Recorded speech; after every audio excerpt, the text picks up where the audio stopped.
నమస్తే నమస్తే. ఇప్పుడు ముఖ్యమైన విషయం చెప్దామని ఫోన్ చేస్తా అందరితో మాట్లాడుతుందా. 25 క్రిస్మస్, ఈ నెల 25 క్రిస్మస్ అంటే ఆల్రెడీ 1 month ముందు నుంచే అన్ని చర్చిల్లో రోజు ప్రార్థనలు ఉంటాయి. రోజు వస్తారు ప్రజలకి. ప్రతి చర్చి కాడ కూడా శానిటేషన్ ఇష్యూ అనేది లేకుండా చూడండి. శానిటేషన్ మీద ప్రత్యేక శ్రద్ధ పెట్టండి. చిన్న చర్చ పెద్ద చర్చ తేడా లేకుండా ప్రతి చర్చి కాడ కూడా నీట్గా ఉండాలా.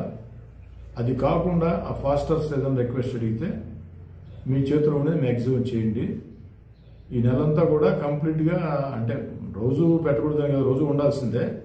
కానీ కొంచెం పండుగ కాబట్టి, క్రిస్మస్ కాబట్టి కొంచెం స్పెషల్ కాన్సన్ట్రేషన్ చేయండి. ఆల్రెడీ నేను మీ హెల్త్ ఆఫీసర్ గారికి కూడా చెప్పి అందరికీ చెప్తున్నా, రోజు మానిటరింగ్ చేయండి.